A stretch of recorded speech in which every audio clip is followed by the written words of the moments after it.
Om.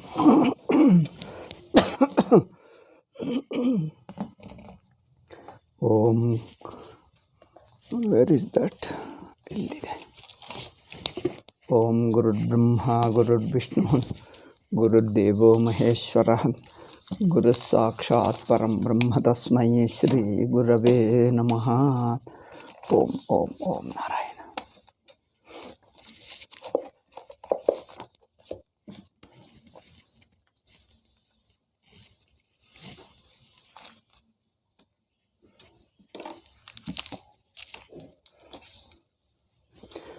In Sugama today,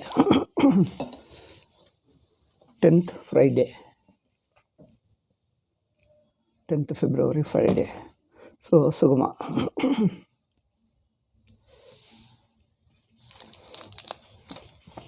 ಏನಂದರೆ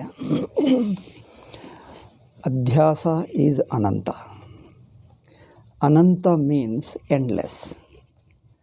When Bhashyakara told endless, in what sense is it endless? Endless means it goes, it is its by nature endless, but it can be falsified. That means Adhyasa at its own level, in Vyavaharika level. In other words, Adhyasa in its Vyavaharika level is endless. It doesn't end, just like dreaming. As you keep dreaming, you keep dreaming. Dreaming, it goes on, there is no end for it. Only you can falsify. You can falsify, it means you can rise to another level. The idea is, Adhyasa itself is not an absolute thing. Samsara is not an absolute thing. It is only at certain level. At another level, it doesn't exist even now. Adhyasa doesn't exist even when it is experienced. It's like snake. When you mistake the rope for snake, that perception of the snake only within that mistaken perception. Beyond that mistaken state, beyond that wrong perception, snake has no existence. So two things. Snake doesn't exist for another person who has no snake perception. Snake is experienced under that state of illusion. Under the state of illusion alone you can see. So we can give you three where the snake doesn't exist. One is, snake doesn't exist for another person who is not under illusion. Snake doesn't exist for the rope. Snake doesn't exist for me when I am free from the illusion. So even for me, when I am free from illusion, free from the mistake, there is no snake. That means a snake is confined to that state of illusion alone, just as a dream is confined to the state of dreaming. Okay, the dream world is confined to the state of dream. That means dream world is only a state, not an existential fact. Dream is not an existential fact, but only a state. A state means only when you look from that state, only when you look at it from that state, then only you feel it, you find it, you experience it.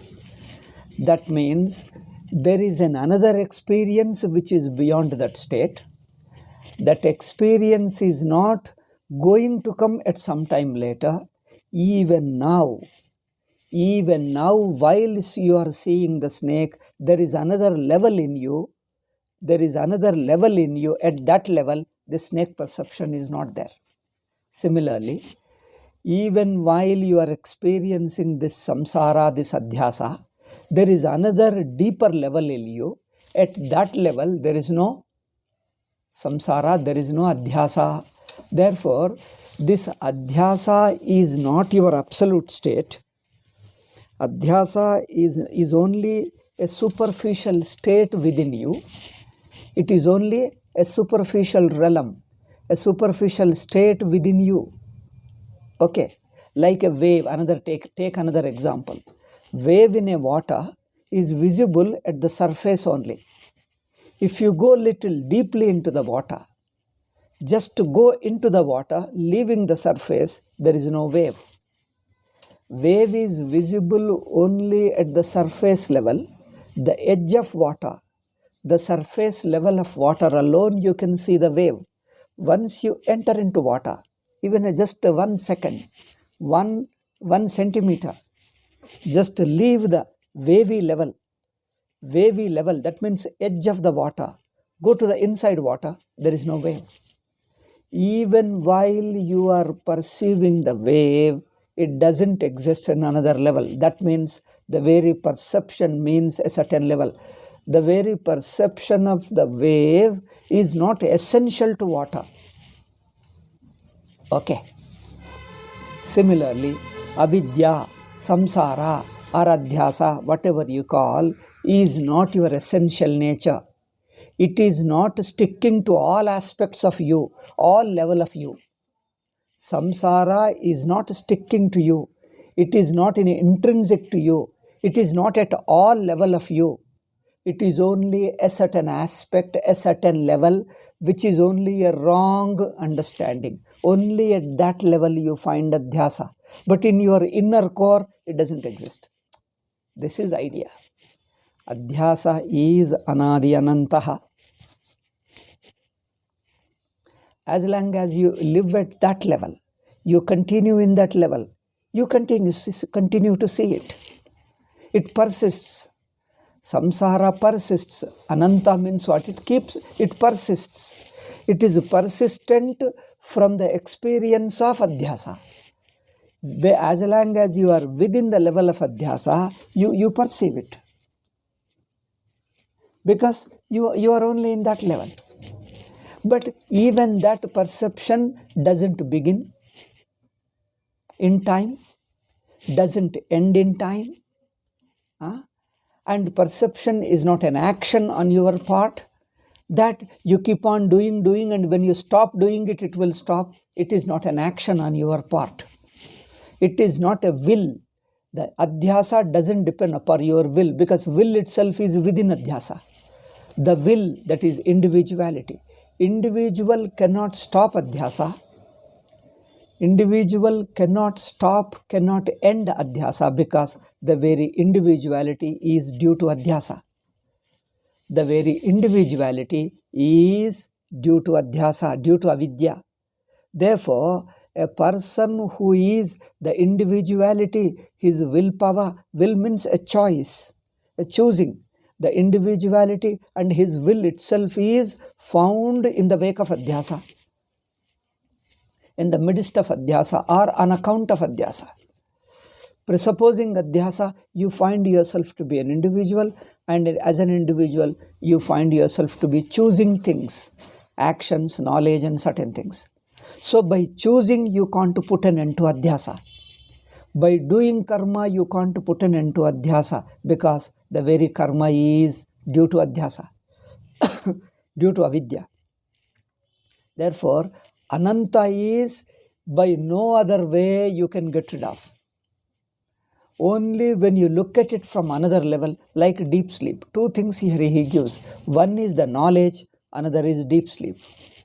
Deep sleep is one experience of you right now. Even while you are waking up, even now you are a waking person. In your core, in your inner core, at your deeper level, there is no waking state for you. Waking is only a state, a superficial state, an apparent superficial wrong notion. Even that wrong notion looks that you cannot get rid of, you can't do it, you don't get a grip over avidya or adhyasa. It looks that a jiva, a jnatru kartu bhoktu, a karta bhokta jnata, an individual cannot get a grip of adhyasa and can get rid of it, because it's not available for your willpower. By your will, you can't catch Adhyasa and throw it out and end it, because it is not based upon will. If it is available for will, operation of the will, you can use it, you can throw it out. You can bring the Adhyasa, you can remove Adhyasa. If it were available to will, that's important. Adhyasa is not available to will. Like dream. Do you consciously enter into dream? No. If somebody says, come on, you have a dream today, that I can't say. Why? Why can't say? Is not, are you not the one who is dreaming? Yes, I am the one dreaming. If you are dreaming, then start your dream. Today you have a dream like this today. First thing is, I don't know whether I shall dream today or not, tonight or not. And in that, I have no choice, I have no control, I have no will over what kind of dream I am going to have, I shall have. You can't. You can't have what kind of dream you shall have in that. Whether you have the dream or not. What kind of dream you have. All these things you don't have, you can't have. You have no. That means your dream is not under your will. Therefore, you can't stop it also by your will. Okay, if you can't stop it, will it stop on its own? On its own also it won't stop. That is a strange thing about it. But one good thing you have to learn, that though it is ananta, though it is endless, but there is another level in you where it doesn't exist. In deep sleep, it doesn't exist. Right now, even while you are experiencing avidya, even while you are experiencing adhyasa, it doesn't exist at another level in you. Therefore, if you can shift your vision, one is you have a deep sleep, which is a deeper experience of you. At that experience level, waking state or dream state or the world doesn't exist. Okay, if you know once that you have another state in you, so the deep sleep state is not at an equal level of waking state. Though we think that we have got 3 states, and waking, dream and deep sleep, all the 3 are of avidya, all the 3 are samsara, that is true at one level. But deep sleep can be looked at 2 levels. One is at the level of waking state, equal to waking state level. One is at the waking state level. Or in another way, you can look at the deep, one is the waking state level, another is transcendent level. Deep sleep state itself is, in fact, there are no 2 levels. To be frank, deep sleep is not a state equal to waking. Actual experience of deep sleep is, it is not a state equal to waking level. It is only yourself. Yourself is not a state. You are not a state. Okay. Waking is a state of you, dream is a state of you, deep sleep itself is not a state of you, it is yourself, the bare yourself, non-dual yourself, without anything other than you, all alone, non-dual you. Okay, so, but the deep sleep, being beyond time, beyond place, beyond any conception, any imagination, human mind, that human mind means the waking mind or the waking state cannot imagine what is beyond waking state. Waking mind cannot imagine what is beyond. Therefore, it cannot imagine means it cannot conceive it, but yet it wants to conceive it. The problem with it is, what you cannot conceive, mind doesn't keep quiet. If mind remains quiet, it is okay. What is beyond mind, mind wants to imagine. Then it ends up making some conception, some imagination. What is beyond waking state, the waking mind doesn't keep quiet, and it wants to have some conception. That conception is inevitably going to be wrong. The concept, because waking mind means mind, let us say. The mind cannot understand the state, because the deep sleep itself is beyond the mind. What is beyond the mind? If mind imagines, it can only be imagination. That's what we say. It can only be imagination. That imagination from the standpoint of a thought. So therefore, from the standpoint of a thought, you have some conception of deep sleep, that is called state. See, deep sleep as yourself, deep sleep as a state you conceive of. So deep sleep is two. One is the experience, another is you can think of. See, deep sleep is one is experience as it is. Another is you think of through mind, through thought. Through thought, you have a conception of deep sleep. Then it looks like a state. It looks like a blank. It looks like a tentative suspension of waking state. Because then when you are taking it as a state, it comes to the level of waking state. That means it can be related to waking state. It is a relative to waking state. Therefore, deep sleep is a two way of looking. One is seeing it as a state relative to the waking.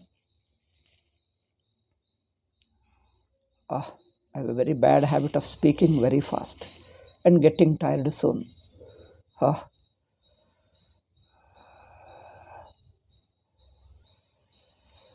Okay, so the waking deep sleep can be seen one way is as a state. When you see it as a state, you are seeing it through thought. That means you are trying to put it a certain conception of a thought. And in that conception, it comes to the level of waking. It comes to the equality of waking. Not exactly waking state, but a certain standpoint of waking state, at least a relative to waking state. This much we can say. It is relative to waking state. But there is another way. Deep sleep as it is. When you see it as it is, as you are in deep sleep, it is not a state because it is you. You are not a state to yourself.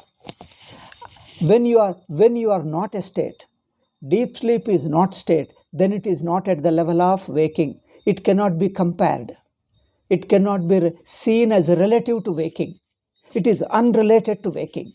Neither comparison of waking nor contrast of waking. Okay. Neither equal to waking nor superior to waking. It is neither absence or presence of waking. Deep sleep is something where waking state is neither absence nor present. That means if waking state is not present in the deep sleep, you can't call it even tentative suspension also. Therefore, from the real experience of deep sleep, neither there is waking state, nor it's a tentative suspension of waking state. Deep sleep is neither waking state, nor a tentative suspension of waking state. It is nowhere related to it. It is itself independent of waking state as a state. Deep sleep can be related to waking state. You can say that it is a contrast with waking state. Okay. When you take it as a state, then it is relative to waking state. It is a contrast of waking. It is an absence of waking. A tentative suspension of waking state. Again, waking state comes.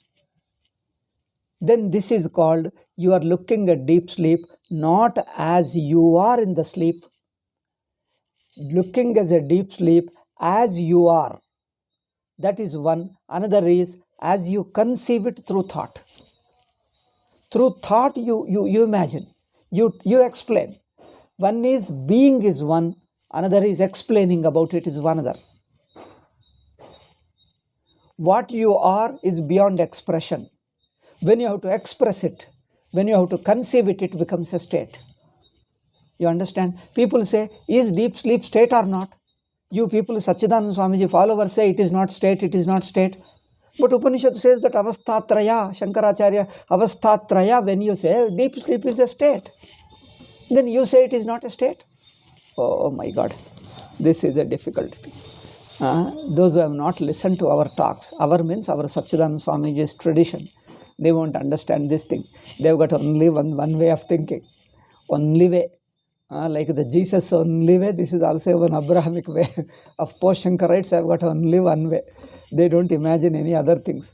They can't think of any other thing. So we say, Sushupti as you, yourself. As you are in Sushupti, then there is no you and Sushupti. You are Sushupti. So then Sushupti is not a state, it is just yourself. And yourself is a beyond time, beyond place, beyond world, everything. It is just non-dual.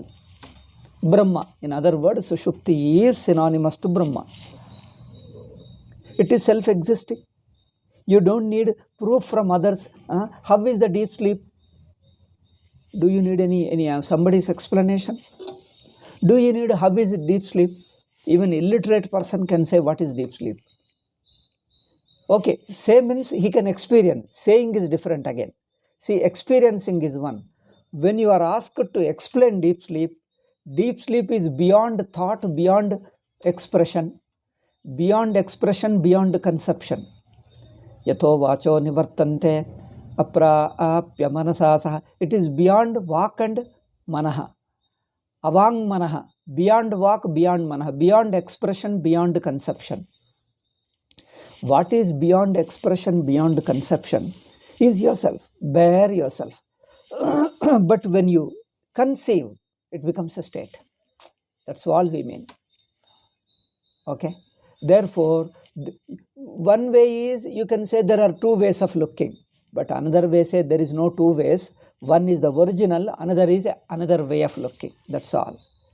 Therefore, taking Sushupti as a state is a standpoint, is a one waking standpoint, a standpoint of a thought. You look at you call deep sleep as a state only when you look at from the thought, standpoint of a thought. Another is not a standpoint, it is yourself. Sushupti as yourself, Sushupti looked from a one standpoint. See, we have listened to all kind of acharyas. When we say from the standpoint of Brahma, they would immediately question. There was one guru. I would say from the standpoint of Atman, is Atma standpoint? He would question, is Atma standpoint? There was one Gudivada Swamiji. Atma Drishtya, I said it, immediately say, Atma Drishtya utunda? Atma Drishtya utunda? Can Atma be a standpoint? Yo Rama, I got caught. As he opened the mouth, he will catch you. He will not allow you to make mistakes. So, therefore, then one way of telling is Sushupti standpoint and as a standpoint as a state. Two standpoints, this is a common man, you can say. But another way of telling is Sushupti as a Swarupam is not a standpoint. It is Swarupam, is not a standpoint. Standpoint is... Standpoint is one you tentatively assume in order to look at something. First, you define what is standpoint. Standpoint is a tentative outlook you assume in order to look at something. But Sushupti, Swarupam is not a tentative thing you assume. Neither you assume nor it is tentative. You are yourself. It is eternal, it is absolute. That's called Swarupam. That's why our Guruji, Gudivada Guruji is no more. I think he comes to me 1,000 times every day. All those Gurus come to me again and again because it is their blessing alone I am able to speak whatever I speak. So he says, is Sushupti Swarupam or standpoint? Oh, I say, yes, it's not so. It is Swarupam. How can it be standpoint? Because that is always you. So you can never become standpoint to yourself because you are you all the time. You don't assume a way of looking, an angle of looking for some time. It is not an angle of looking. Sushupti is not an angle of looking. Sushupti is not a tentative way of looking. Sushupti is timeless, spaceless, everything. It is just non-dual all by yourself. Oh, correct. What a vichara our acharyas, our gurus have done. Vedantic thinking is amazing thinking. That's why I remember, probably T.S. Eliot or somebody, I don't remember. Somebody would say, T.S. Eliot only? Or, no, somebody I forgot.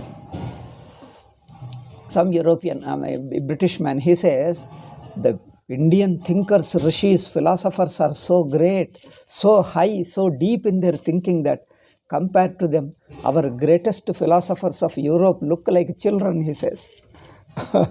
Greatest thinkers, the deepest thinkers of Europe look like children in front of them. School children, he says. School boys, he used the word. School boys. I think Will Durant. I don't remember, probably Will Durant, so told like this. Will Durant, yeah, now I remember, probably Will Durant. He says, they say they look like school boys. Because see the thinking, time, space, everything, they remove and stand as Brahman. Amazing. Not only they stand, they'll make you see also. And our Guruji says, you listen now and later understand, make notes. He would not allow you to make notes.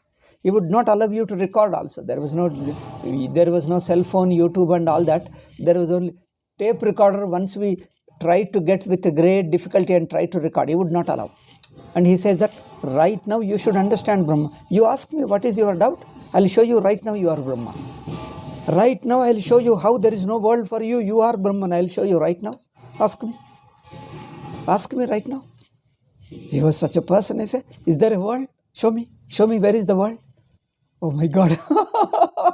You would ask like that. Show me where is the world. He says, or I'll show you how there is no world. I'll show you right now. Right now. Why do you want to postpone? That is Vedanta.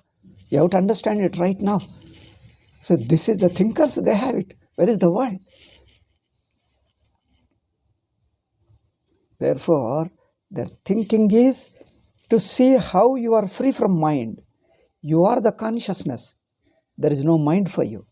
There is no mind. Mind means limitation. Consciousness in a limited circle, in a small circle of consciousness, a small area of consciousness is called mind. What is mind? See, they are able to define anything. You put anything, what is world, they can show you. And you will be shocked how they are able to explain the world. Tell me, what is mind? Same consciousness taken in a given small area. A piece of consciousness is called mind, that's all. Chidabhasa, they use a Sanskrit word, Chidabhasa. Sometimes Sanskrit words become difficult because we are not familiar with the word. Chidabhasa means a piece of consciousness. Consciousness taken as a small piece. Like the space, you take it this much space and you call it a name, you give a name. Pot space, a room space. Taking the space in a given area, you give a name and call it in another form. Similarly, consciousness taken as a given piece is called mind. And you stretch it, it becomes a bigger mind, a samashti mind. When you take it to infinity, there is no mind. That's all. I'll show you right now how there is no mind. That was our Guruji's. Whomever, of course, I have met number of Gurus. Out of them, when I have found the great people, they'll show you right now how you are Brahman. Then I selected them, I stuck to them. Other Gurus I listened, they were some of the scholars, some people talk irrelevant things, some people talk some logically good, and some people not even logically good. Anyway, whatever good they have helped me, they have blessed me in their own way. But certain Gurus, they talk you directly. There's no world, time, space, everything. They'll show you right now. So what is mind? They would put a question like that. Tell me, mind, you are talking, where is the mind? Tell me, what is mind? What is mind? Very difficult to say. Same consciousness looked in a small angle, a smaller area.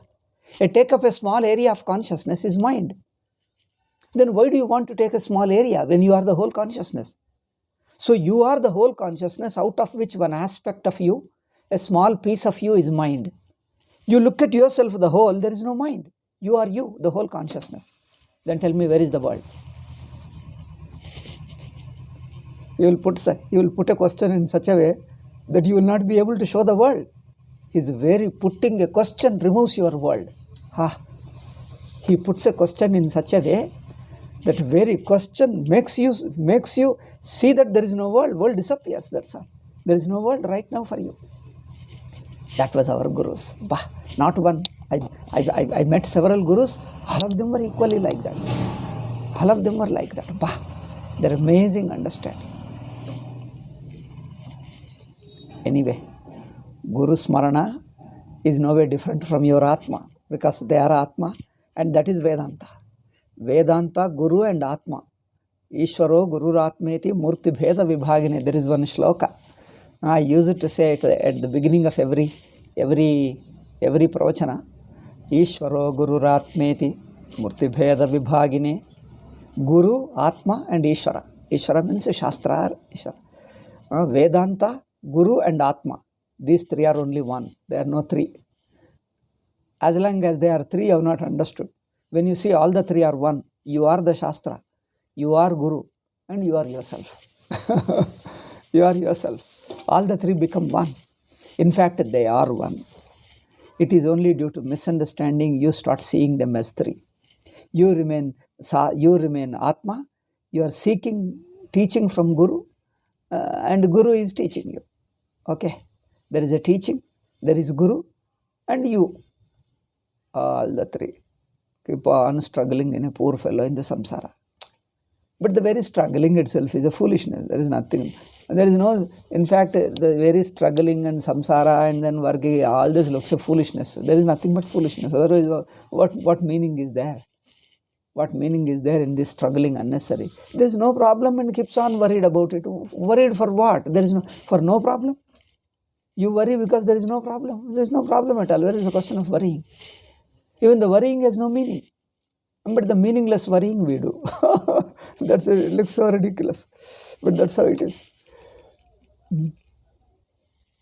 Therefore, right now he shows us. So when I'm speaking, it is the Guruji sitting in my mind. It is the Guruji himself is expressing. In fact, all our Gurus sitting as Atma, they are expressing themselves. They are expressing, that's all. Our Gurus sitting in the form of Atma and the same Vedanta. Therefore, you don't speak Vedanta. It is the Atma speaking. It is the Vedanta speaking on its own. Because Atma and Vedanta are not two. Atma and Vedanta are not two. It is the same Atma that is speaking about itself. That means Atma is expressing itself. Vedanta is talking itself. Because who will talk Vedanta? You mean the mind can talk? Atma is beyond mind. How can the mind can talk? Therefore, it is the Atma itself that is speaking. It is the Vedanta itself that is speaking. Therefore, wherever there is a correct Vedanta, it is Vedanta speaking. No person is speaking. Vedanta itself is speaking.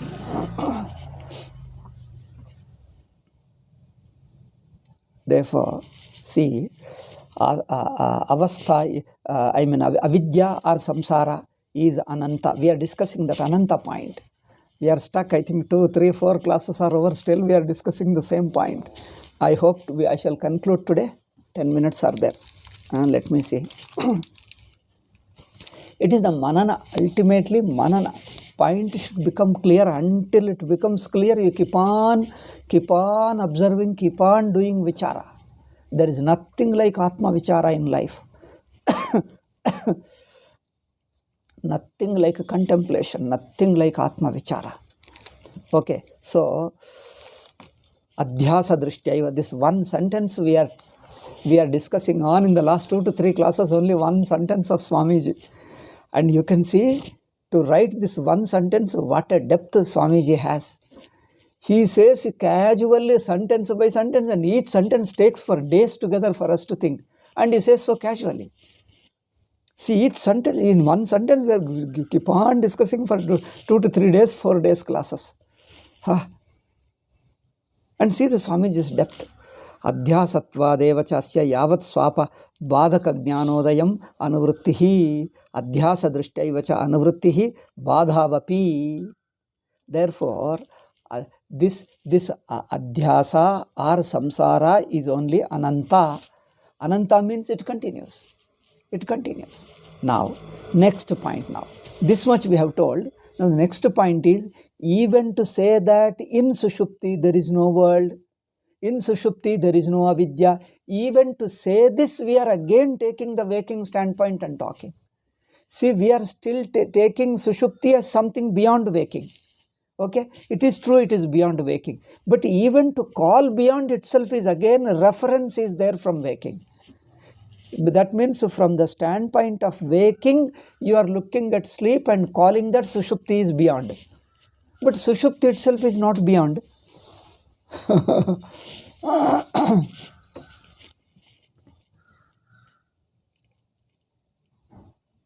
Those who come from outside, from Bangalore or Mysore or anywhere, they come and talk to us. Now we say they have come. But those who stay here, you can't say you have come. You are here. You belong to this only. So therefore, you can't say you have come from outside. So for a person who is already there, you can't say he has come from outside. So therefore, can you call Sushupti as something which he has come from waking? Can you say Sushupti has come from waking state? Sushupti has not come from waking state. Sushupti is on its own. Sushupti is Sushupti. Holy Narspura is Holy Narspura. You may say Holy Narspura is beyond Bangalore. People say beyond Bangalore? Bangalore is there. We are here only. How can you say? Oh, when you say Sushupti, Holy Narspura is beyond Bangalore, you are talking to the person who is other side of Bangalore. From the still northern side of Bangalore. From there they say that, oh, Holy Narspura is beyond Bangalore. Similarly, you take the waking standpoint, then say that Sushupti is beyond waking state. Even to say Sushupti as a beyond waking state, the reference of waking state is there. That's what Swamiji says here. You see, Adhyasa drishtaiva swapecha anuvrittihi. So, Sushupti is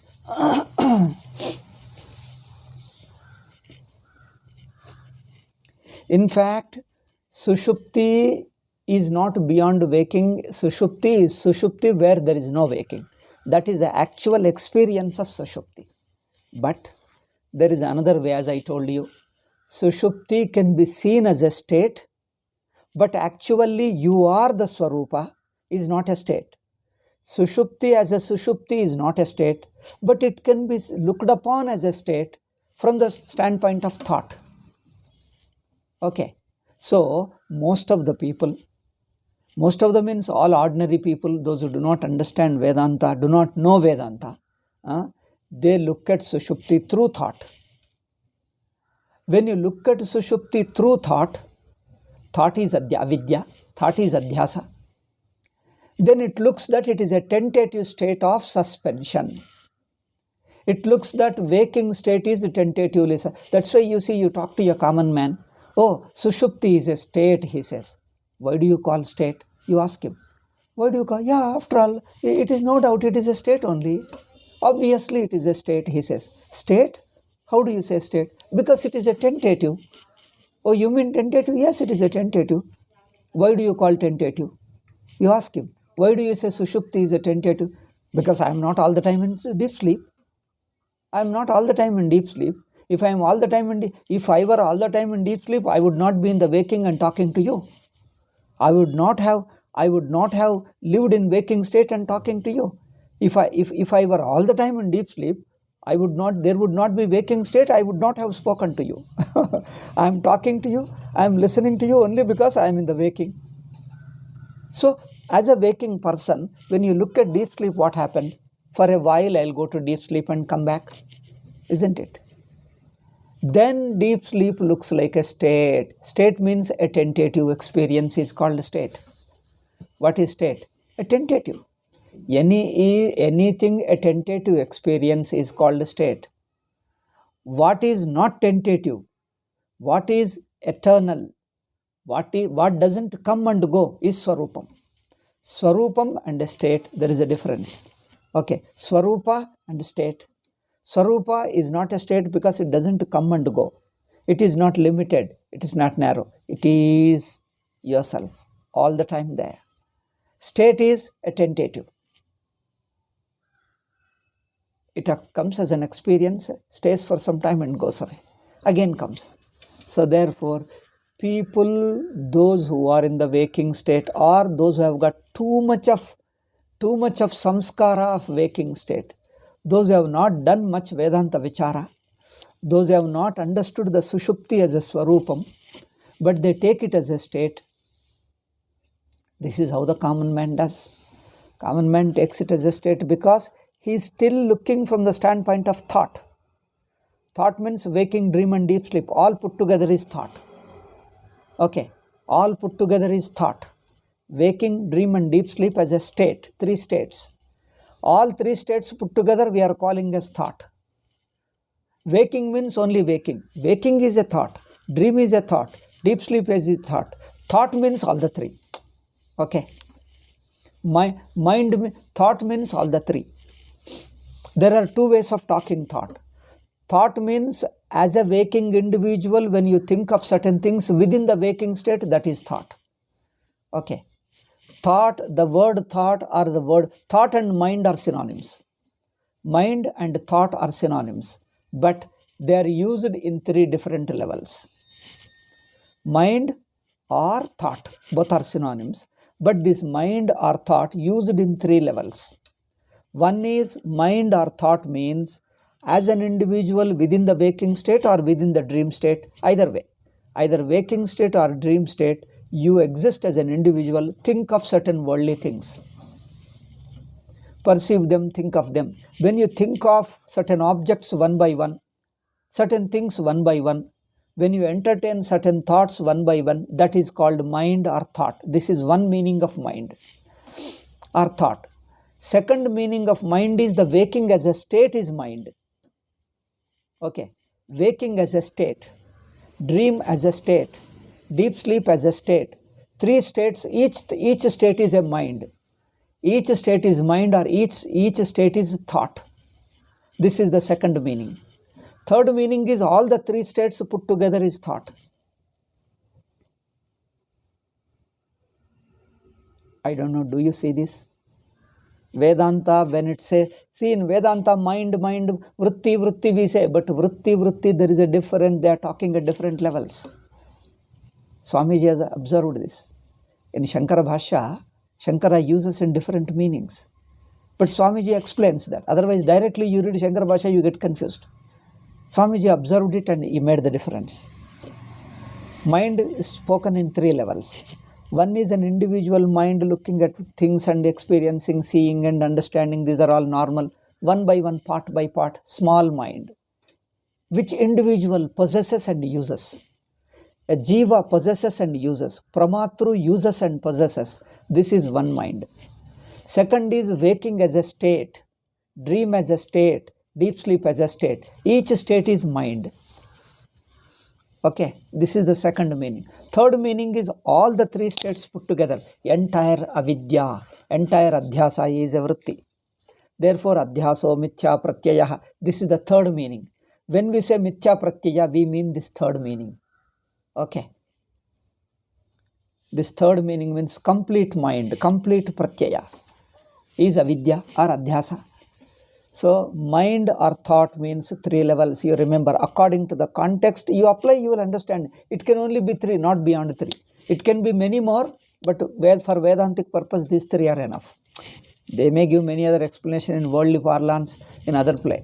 But in Vedanta, these three are enough, and three alone, we move within the three alone. Mind as an individual mind as a state, mind as all the three states put together. Therefore, now coming to the point, deep sleep as a state, when you take it, it is at the level of waking state or dream. Waking, dream and deep, all the three are at the level of state. When you see as a state, then it is a thought. It is a memory of waking, deep sleep. So you think that deep sleep I am recalling, I am remembering deep sleep. I had experienced it before and I am come back now. So when you see deep sleep as a state, you are thinking about it, you are explaining it through thought. Then you call it as a past event, blank and avyakta, etc. All these things. Unmanifest. Then you call it as unmanifest. The world is tentatively suspended. Jiva bhava is tentatively suspended, yet it pertains to jiva. See, deep sleep when you say deep sleep as a state, it is a tentative suspension of waking state, yet it is at the level of the waking state. It is level of the way. That means it can be related to waking state. It is not beyond waking state. It is related to waking state. It is a tentative suspension of waking state, yet it is related to waking state. This is a little complex, you have to understand. Level of the waking state means it is not beyond three states. It is one of the three. Level of the waking state means it is one of the three, still it is comparable to waking state. But it is not exactly waking state is absent in it. Waking state is absent, still it belongs to the level of waking state because it belongs to a state level. It is a level of the state. That's why in deep sleep we call avyakta. Though there is no individuality, there is no world, still you say, I slept there for a while and come back. You did not exist as an individual. Still you say, it is my individual experience as a waking state, as a deep sleep. Deep sleep, individual has not experienced, yet he feels that this is my state. See, deep sleep is my state, I have experienced and come back. A jiva bhava thinks that I have experienced and come back. The very deep, taking the deep sleep as a state itself is avidya, adhyasa. And moreover say that I have experienced deep sleep as a state, therefore the I notion continues in waking state. I mean deep sleep, of course in waking it continues, but he thinks that the I notion continues in deep sleep state. When you take deep sleep as a state, it is related to waking. It is of the same, similar to waking. Therefore, though in the actual experience of deep sleep, there is no individuality, there is no jiva, there is no world for that matter. No jiva, no world in the experience of deep sleep. Yet, you think that it is avyakta. The waking individual is avyakta. Jiva bhava is avyakta. Therefore, avyakta means what? I as an individual, I as a jiva exist in deep sleep as a state.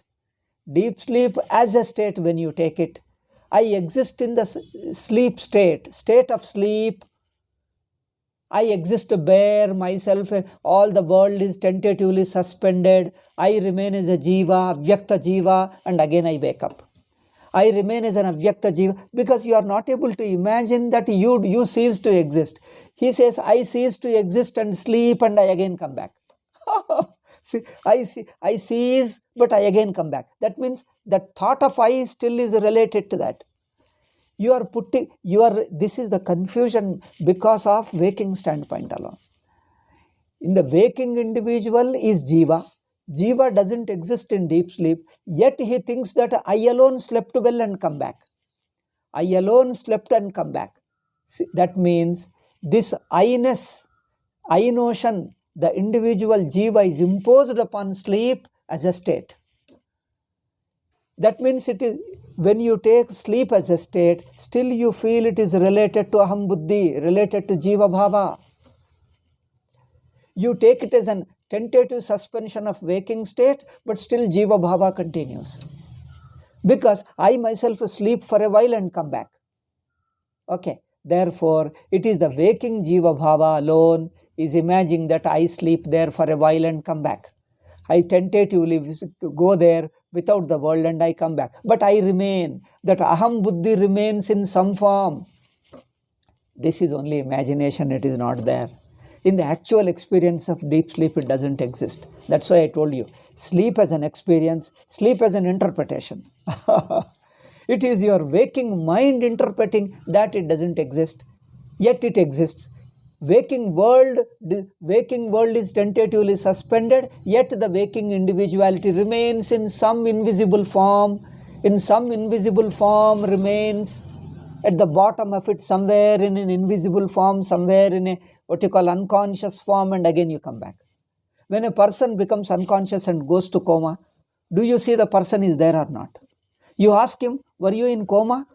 He says, what is that coma? Hey, you were all this time, so many days you were in coma. I don't know. I am now awake, this much I can say. What is that coma you were in that you are asking? You were in coma. I say, I never experienced a coma. Tell me what is coma? Have you ever experienced it? When you say blank, I am not able to imagine, that is coma. That means what you don't experience, you call it coma. What you don't experience and yet relate to yourself. Deep sleep as a swarupam, waking person has not experienced. But still he wants to relate it to himself. Hey, I have experienced and come back. I have tentatively experienced and come back. So waking, deep sleep, when you take deep sleep as a state, as something which I have experienced tentatively and come back, then in this kind of explanation, in this kind of interpretation, we call deep sleep is a tentative state. But it is a state at the level of waking. Therefore, you leave waking and experience it for a while and come back. Then in that say, some form waking individual is present in deep sleep. What is that form? We don't know, but mind imagines. In the actual experience, it doesn't exist, but you imagine. This is a very subtle point, very difficult to understand for many people. Say clearly, in actual experience, it doesn't exist. But still, when you see the contrast of the waking, you say it is a tentatively suspended. As a contrast of a waking, you say he is a tentatively suspended.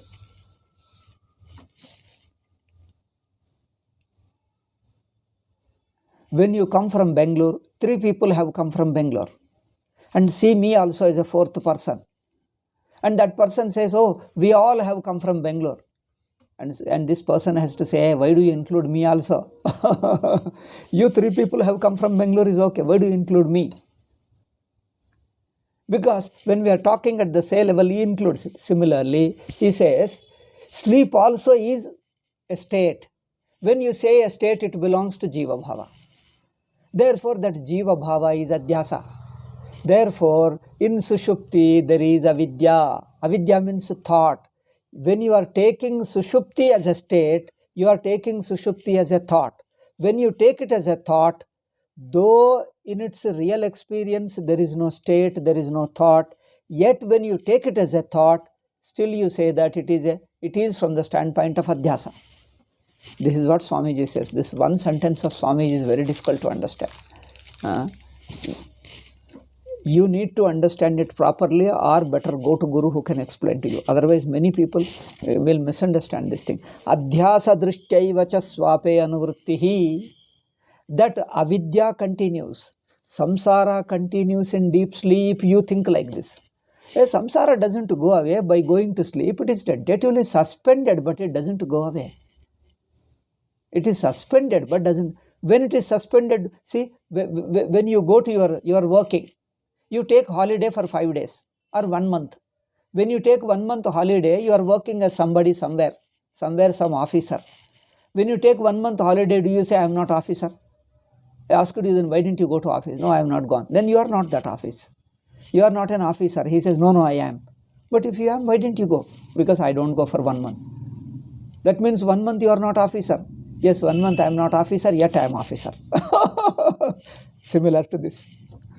That means tentatively deep sleep, it is suspended. Yet you feel that it is continuing. You are officer. I have taken leave, but I am officer. Similarly, waking state says that, oh, I have taken leave, yet I have taken leave of waking state. Waking jiva says that I have tentatively taken leave of the waking state, yet I am the waking person alone, yet I am in the adhyasa during deep sleep. That means he is putting deep sleep as a thought. Actually, there is no thought in deep sleep. But absence of thought he is taking as another thought. Absence of thought is also another thought for him. That means he is taking as an absence, not as a swarupam. Sushupti should be understood as a swarupam, not as a thought, not as an absence of the waking state.